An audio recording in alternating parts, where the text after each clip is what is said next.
Ayan, magandang araw po muli sa inyo. Ngayon po ay pagpapatuloy natin ang ating pag-aaral sa evangelism, no? Effective evangelism. At pinamagatan po natin itong The Soul Winner's Power. Gusto ko po kayo mag-imagine muna saglit. Imagine po, binigyan kayo ng isang responsibility para yung eternity ng isang tao ay mapalitan, no? And actually, this is what Jesus entrusted to every one of us. He has given us the responsibility to change the destination of one person. No, a person who is actually destined because of his sin to hell, we can change that course, no, going to the presence of God. And how we are going to do that? By sharing the gospel. Nakuha nyo? By sharing the gospel. Ang tanong siguro ito, paano yan, Pastor? I'm very much willing to share the gospel, pero meron ba akong kapangyarihan? Do I really have enough power to share the gospel or to successfully share the gospel and allow the person to make a decision to receiving the Lord Jesus Christ? Well, ito ang magandang balita. Sa gabing ito, we are going to discover 4 sources of God-given power for you and me. No, this power are going to enable every person or every believer to effectively share the gospel to a person so that that person will have a chance to make a decision. Nakuha nyo? So we are going to talk about the power of love, the power of the Holy Spirit, the power of God's Word, and the power of prayer. So yun po ang pag-uusapan natin ngayon. Magsimula tayo sa Mark chapter 16 verse 15. Ano sabi ni Jesus sa mga mananampalataya? Sinabi niya sa kanila, humayo kayo sa buong sanlibutan at ipangaral ninyo ang ebanghelyo sa lahat ng tao. Alam niyo, ang talatang ito ay hindi suggestion. Ito ay utos, no? At ang utos na ito ay para sa ating lahat, sa lahat ng mananampalataya, para sa iyo at para sa akin. Inuutusan tayo o kinukomisyon tayo ni Jesus. Sabi niya, humayo na kayo. Humayo kayo. At saan daw? Sa buong sanlibutan. Kung saan man tayo mapupunta. Yun ang ating mission field. At ano daw ang dapat natin gawin? Ipapangaral daw natin ang ebanghelyo para kanino? Sa lahat ng tao. So, yun ang mandate sa atin ni Jesus. Ngayon, hindi lang tayo binigyan ng mandate, binigyan din tayo actually ng kapangyarihan. Ang sabi sa Acts chapter 1 verse 8 o sa Gawa chapter 1 verse 8, sa halip, tatanggap kayo ng kapangyarihan. Kailan daw yun? Sabi, pagbabasa inyo ng banal na spirito at kayo magiging mga saksi ko sa Jerusalem, sa buong Judea at Samaria hanggang sa dulo ng daigdig. Alam niyo, hindi lang tayo basta inutusan ng Panginoon na humayo, kundi tayo rin ay binigyan ng pangako na meron tayong kapangyarihan. Nakuha nyo? At ang kapangyarihan na yon basically ay magmumula mismo sa ating Diyos na buhay, sa banal na spirito. Ngayon, may 3 katotohanan ako na gustong ibahagi sa iyo pagdating sa patungkol na ito. Patungkol dito, no? Una, God never asked us to do something without giving us the power to do it. Meaning to say, when we are commissioned by God o ni Jesus, nung tayo inutusan, hindi niya tayo inutusan na, gawin mo lang ito. Kundi, binigyan niya tayo ng available power, no? There is available power that you and I can use. Number 2, the mission is great, but God's power is greater. Napakalaki, napakadami ng mga taong kailangang abutin. Pero mas makapangyarihan ng Panginoon. Higit na mas malawak ang kanyang kakayahan para abutin ang mga tao. Pangatlo, every believer has been empowered to share the gospel. Tayong lahat ng mga mananampalataya, binigyan na tayo actually ng kapangyarihan na magpahayag ng mabuting balita. Yung kapangyarihan na yon ay ipinangako sa atin sapagkat meron nga tayong dakilang bagay na gagawin. So ang tanong, saan nagmumula ang kapangyarihang ito? Well, 4 things. God gives us power through, number 1, demonstrating the love of God. Number 2, depending on the Holy Spirit. Number 3, we have to declare the Word of God. And number 5, we have to direct our prayers to God. So, So, apat na bagay yan. Love of God, the Spirit of God, the Word of God, and the prayer that is addressed to God Himself. So, tatalakayin natin yung apat na yan. Unahin muna natin yung power through love. John chapter 3 verse 34 to 35. Si Jesus, meron siyang inutos sa ating mga mananampalataya. At sabi niya, verse 34, isang bagong utos ang ibinibigay ko sa inyo. Ibigin ninyo ang isa't isa tulad ng pag-ibig ko sa inyo. Ano daw ito? Isang bagong utos. Teka, di ba parang narinig na natin to dati, yung love one another, love your neighbor as yourselves, di ba? Paano ito naging bagong utos? Sabi ni Jesus kasi, binibigay ko sa inyo bagong utos. Di ba parang sinabi niya na to kahit sa Old Testament, pero bakit pagdating ni Jesus, bakit sinasabi niyang bagong utos? Alam niyo kung bakit ito nagiging bagong utos? Kasi yung utos dati sa Old Testament, mahalin mo ang kapwa mo, particularly yung kaibigan mo, no? At ang karugtong nun, mahalin mo ang kapwa mo katulad ng pagmamahal mo sa sarili. Meaning to say, ang pinaka example na pagmamahal natin ay yung pagmamahal natin sa ating sarili. Di ba? So, mamahalin daw natin ang ating kapwa katulad ng ating pagmamahal sa ating sarili. Kaya lang may problema doon.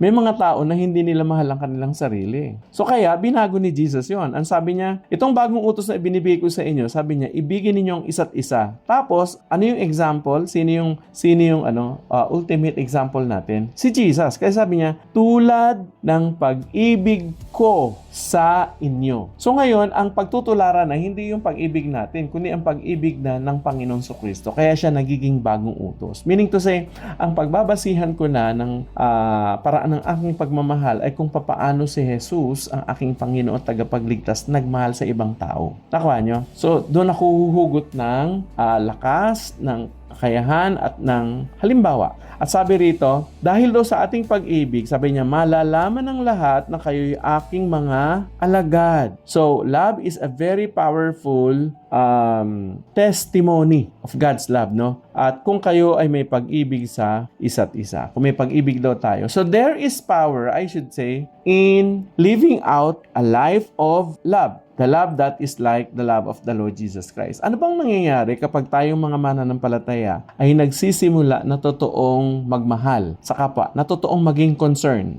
yung totoong merong care? Number one, when people observe that or realize that, or when people feel that they are loved, it actually builds trust. Ito ay nagdudulot ng pagtitiwala doon sa mga tao na nakakadama nito.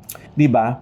Pag alam natin ng isang tao mahal tayo, pakikinggan natin 'yun Kasi mahal nga tayo Pangalawa, love actually does not only build trust but also opens conversation. Pag may ginawa kang isang gesture ng pagmamahal, halimbawa uhaw ang isang tao, tapos meron kang malamig na tubig na bottled water, mineral water, tapos inabot mo sa kanya, 'di ba? Lalo't kailangan niya 'yon. Nagbubukasyon ng pagkakataon upang magkaroon tayo ng pakikipagtalastasan o pakikipag-usap. So it opens conversation. Not only that, love actually makes the gospel believable. Mas kapani-paniwala doon sa mga taong makikinig kapag nakikita nila na tayong mga mananampalataya ay nagpapakita talaga ng pagmamahal, no? Hindi lang tayo salita, kundi nakita nila mismo sa ating mga gawa na meron tayong pagmamahal.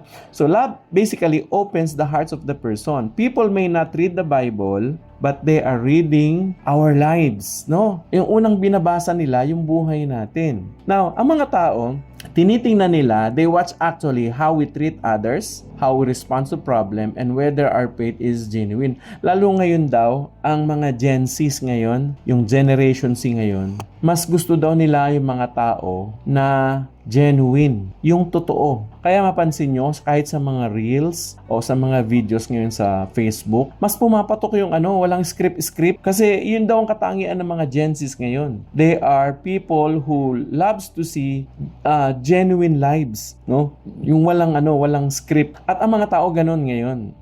Bago sila makikinig sa atin, tinitingnan muna nila, paano ba natin itrato yung mga tao? Paano ba tayo magmahal? So our actions often speaks louder than our words. And our actions, actually our lives, sabi nga ng isang tao, yung mga buhay daw natin, parang yun ang unang Biblia na binabasa ng mga hindi mananampalataya. Ang isang magandang example nito, modern example, ay yung sa mayroon daw survey doon sa mga dating Muslim, sa Muslim countries. When they were asked, this Muslim who later became Christians, they were asked what were the greatest influence, in their lives so that they were led to believe in Jesus. At alam nyo kung ano ang sinasabi nila? Kasi merong mga taong totoong nagmahal sa kanila. Their greatest influence were actually the love that they saw and felt experience from Christians. So basically, love prepares hearts to receive the gospels. Kapag nagmamahal tayo, yung pagmamahal natin, parang inihahanda yung kanilang puso. Para pag nagsalita na tayo sa kanila ng mabuting balita, nagbahagi na tayo ng gospel, open sila. Okay? Ang tawag doon, care, or love. Okay. Now, ang tanong ito, Pastor June, sige, kung very powerful ang love, how are we going to demonstrate God's love to other people? These are some of the practical ways. Number 1, show kindness. Maging mabuti ka doon sa isang tao. Pag may nakita kang need o tulong na kaya mong gawin, pwede mong gawin yon. Number 2, serve others. Alam niyo minsan yung service, when you serve other people, that will sometimes interrupt your schedule. But you see, serving others is a very powerful of allowing other people to feel that they are loved. Number 3, when we forgive quickly. Nagawan tayo ng mali, madali tayong magpatawad. Halimbawa na ito sa mga driver dyan, na nakat ka, huwag ka na mag-init ng ulo.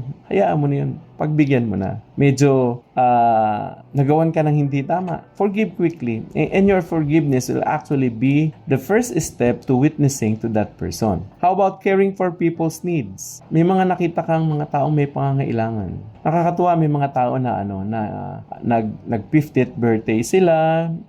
Sabi nila, instead na celebrate ng kanilang magarbong birthday sa fancy restaurant, ang ginawa nila, yung kanilang handa, binili nila ng groceries, tapos pumunta sila sa mga slum areas, tapos namigay sila ng mga groceries. That is one way of caring to the people's need. How about building genuine relationships? Meron tayong mga tao na intentionally gusto nating maging malapit sa kanila. Building genuine relationship. Napansin ko, pag tumatanda ka na, kumukonti yung yung mga kaibigan mo. Kasi yung mga kabatch natin, mga namamatay na. So, meaning to say, umuunti. So, dapat tayo, lalo na tayo mga mananampalataya, dapat nagbi-build pa tayo ng relationships. Relationships sa mga kaedad natin, pwede rin sa mga mas matatanda sa atin, lalo na doon sa mga mas bata sa atin. We can build relationships. Why? Because that relationship will eventually gain influence. And when we gain influence to that person, as we demonstrate love to them, that's an opportunity for us to sharing the gospel. So meaning to say, ang pagmamahal, inihahanda ang puso ng tao para pag nag-share na tayo ng gospel sa kanila, bukas yung kanilang loob, bukas yung kanilang puso para pakinggan at tanggapin yung mabuting balita. Yun ang unang kapangyarihan. Ang pangalawang kapangyarihan o the power is that the power through the Holy Spirit. Okay? The power through the Holy Spirit. Ano sabi sa Acts chapter 1 verse 8? Binasa na natin to kanina sa Tagalog pero let me read it to you in English. Sabi, you shall receive power. Ano daw? You shall receive power. We are going to receive power. Saan daw magagaling yung power? When the Holy Spirit, kay Holy Spirit, sa ating banal na spirito. So, ang kapangyarihan daw, manggagaling sa banal na spirito, at pag dumating daw sa atin yon, what will happen? You shall be witnesses to me. Ang kapangyarihan daw na ito ay nakatakda sa atin upang tayo ay magkaroon ng kapangyarihan at maging mabuting mga saksi ng kabutihan at mabuting balita ng Panginoon. You know what? The Holy Spirit empowers every witness of Jesus. Kung ikaw ay maghahayag ng kadakilaan ng Panginoon sa buhay mo, kung paano kanya ginawa, paano ka nakakilala. Sabi rito, ang pangako, ang Holy Spirit daw, bibigyan niya kanyang kapangyarihan. Meaning to say, mga kapatid, we are not called to witness alone. Hindi tayo tinawag ng Panginoon at inutusang pumunta sa isang lugar o maghayag ng mabuting balita na nag-iisa lang. meron tayong kasama at ipinangako na sa atin ang banal na Espiritu. Ngayon, anong ginagawa ng banal na Espiritu as we share the gospel? Tatlong bagay nakikita natin dyan. Number one, He is going to convince people of sin. Siya mismo ang magkukonvince at magkukonvict sa puso ng tao habang pinakikinggan niya yung salita ng Diyos o yung mabuting balita. Meaning to say, ang pwede ko lang gawin, sabihin yung kabutihan ng Diyos sa pamagitan ng salita niya at kung papaano ang ginawa niya sa aking buhay. Ngayon, as I share the gospel, as I share the word of God, now the Holy Spirit starts to work in the heart of that person. Ang banal na Espiritu, siya nang bahala kung paano niya i-convince yung tao sa mabuting balita at paano niya i-convict yung tao sa kanyang kasalanan. Now, hindi lang yun ang ginagawa ng banal na Espiritu. Ang banal na Espiritu din, He's going to change the heart of the person. Siya ang nagbabago. Siya ang nagre-regenerate o nagbabago, nagbibigay ng bagong buhay doon sa buhay ng isa o sa puso ng isang tao. Nakuha nyo? And so therefore, it is actually the Holy Spirit through His ministry, He is the one who is producing salvation. Nakuha nyo, ang banal na Espiritu ang nagliligtas. Katulad ng topic natin last week, tayo ang nagbabahagi ng mabuting balita pero hindi tayo nagliligtas. Ang nagliligtas talaga ang banal na Espiritu. And the Holy Spirit actually is the very person who gives us power so that the person will listen, will be convinced and convicted of their sin, and eventually they will decide to change their heart. Ang tawag doon, repentance. And eventually the Holy Spirit also will produce salvation to that person. John chapter 16 verse 8, anong sabi? Anong sabi patungkol sa banal na Espiritu? Sabi, sa kanyang pagdating, sinong tinutukoy nito? Yung banal na Espiritu. Ano daw gagawin niya? Ilalantad niya ang kamalian ng sanlibutan tungkol sa kasalanan at sa katarungan at sa paghatol. Meaning to say, it is the Holy Spirit work to convict the person about his sin, convince the people to turn to God, and eventually make a decision to receive the Lord Jesus Christ. So, the ministry of the Holy Spirit is very important. So, wag nating kalimutan yan. Ano nga yung una para effective yung ating pag-share? Kailangan may kapangyarihan tayo ng pag-ibig. Meaning to say, bago pa tayo nag-share, pinapadama na natin yung pagmamahal at pag-ibig sa tao. Tapos, pag ready na yung tao, then we are now sharing the gospel. And we ask the Holy Spirit, as we share the gospel, we ask the Holy Spirit to speak to that person. Nakuha nyo? An example nito si Peter. Sa Acts, naalala niyo yun? Nung ang banal na Espiritu ay bumaba sa mga disipulo, pinuspos sila ng banal na Espiritu. Si Peter, who was very timid, takot sila nung time na yun eh. Nagkaroon siya ng boldness, ng lakas ng loob. He preached, and as he was preaching, the Spirit of God, the Holy Spirit worked in the lives of the people. In fact, ang ginawa ni Peter, pre-proclaim niya sa maraming tao kasi during that time. Anong ginawa ng banal na Espiritu? Ang banal na Espiritu Santo ang gumalaw, kumilos sa puso ng mga tao. And so therefore, that time, 3,000 people were saved. Okay? That time, 3,000 people were saved. Meaning to say, the Holy Spirit actually works through us, through an ordinary people like you and me, by being empowered by the Holy Spirit, no? So, ang kailangan lang natin gawin, sumunod, ipahayag ang mabuting balita, tapos umasa sa banal na Espiritu na magbibigay sa atin ng kapangyarihan. So, how are we going to depend on the Holy Spirit? So, ano yung mga bagay na kung saan dapat nakadepende tayo sa banal na Espiritu? Number one, we have to pray. Prayer is a gesture of dependence on the Holy Spirit. Before you share the gospel, pray, Lord, kakausapin ko ang taong to, pero maaari po ba kayo ang magsalita sa kanila? Kayo ang magkonbinsi sa kanila? Kayo ang magbigay ng buhay ng salita mo na ipapahayag ko sa buhay ng taong yan? No? Number two, we have to pray for boldness. Pray for boldness. Ano ibig sabihin nito? Na magkaroon tayo ng lakas ng loob. Diba? Kasi most of the time, operating by our own power, natatakot din tayo. Kahit ako, hanggang ngayon, no? If I'm not operating under the power of the Holy Spirit, I will be, shy. Alam mo naman tayo mga Pilipino, meron tayo yung hiya concept. Nakakahiya, di ba? So, pray for boldness. Number 3, pray for wisdom. Pray for wisdom. Lord, bigyan mo ko ng talino. Saan ako papasok? Papaano ko i-introduce sa kanyang mabuting balita? Okay? Number 3, pray for opportunities.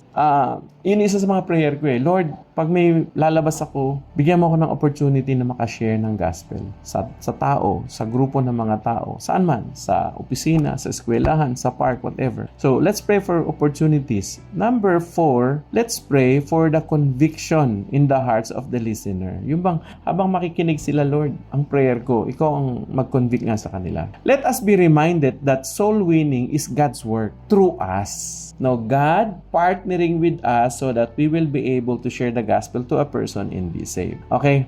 Pangatlong power is the power to the Word of God. Etong sabi ni Pablo, hindi ko ikinahihiya ang Ebanghelyo. Bakit daw? Sapagkat ito ang kapangyarihan ng Diyos sa ikaliligtas ng bawat sumasampalataya. Una sa mga Hudyo at gayon din sa mga Griego. Ano daw yung kapangyarihan ng Diyos? Yung Ebanghelyo mismo. Yung salita ng Diyos, yung mabuting balita na ibinabahagi natin sa mga tao. Kaya kailangan marinig talaga ng tao yung Ebanghelyo. Now, yung gospel mismo ay merong kapangyarihan. As you share the gospel, when the person listen and the Holy Spirit works in the heart of that person, yun mismo yung gagamitin niya, yung gospel. We don't need a better message. Nakuha nyo? Because the gospel is already powerful. And the gospel actually is the one we need so that the person will be saved. Ang example niyan, si Jonathan Goforth. Isang missionary, na pumunta sa China. Nung pumunta si Jonathan Goforth sa China noong 1900s, may mga taong nagsabi sa kanya kasi sa China, syempre, yung iba dun, maraming Diyos-Diyosan, ibang relihiyon nila. Nakuha nyo, iba ang kultura. Sabi ng ibang mga tao, naku, wag mo munang ipipreach si Jesus. Pero alam nyo ang ginawa ni Jonathan Goforth? He immediately actually preached that Jesus is crucified, Jesus Christ is buried, and Jesus Christ rose again from the dead. That's actually the gospel, no? Jesus Christ crucified. Why he was crucified? Because of our sin. He was buried. Totoong namatay. And he rose again from the dead. And because of that, people were saved because of the gospel that was shared to the people. So, give God a chance to speak. Sabi nga ni Goforth, sinabi niya, alam niyo, wala naman kayong ginawa. I just give God a chance to speak to souls through His own word. So, ang lesson na makukuha natin dito kay Goforth is that pagtiwalaan natin yung salita ng Diyos mismo na binabahagi natin ang kikilos sa puso ng tao. Tama niya? Paniwalaan natin na ang Biblia kayang magbago ng buhay ng tao. Tama niyo? So, ano yung una? The power of love. Pangalawa, the power of the Holy Spirit. Pangatlo, the power of the gospel or the God's word itself. And number 4, the power of prayer. The power of prayer. Direct your prayer to God. Colossians 4, 3 to 4, ano sabi sa atin dito ni Paul? Sabi niya, pray for us too, that God will give us many opportunities to speak about His mysterious plan concerning Christ. Alam niyo, si Pablo, God's general ito pagdating sa pananampalataya. Pero alam niyo, kahit si Pablo, napakatayog, marami na siyang narating, teacher siya, apostle siya, nagsulat siya ng halos 1/3 of the New Testament. Pero alam niyo, kahit gano'n na siya, spiritually general na siya kumbaga, pero still he was asking for prayer. Sabi niya, pag-pray nyo kami. Ano yung pag-pray? Nabigyan kami ni God ng opportunity na na makapag-share kami lagi ng gospel doon sa mysterious plan niya concerning Christ. Ano pa daw? Verse 4, pray that I may proclaim this message as clearly as I should. Sabi niya, pag-pray nyo ako na na pag binahagi ko yung mabuting balita, may ipipreach ko ito, may babahagi ko ito ng malinaw na malinaw sa mga taong nakikinig.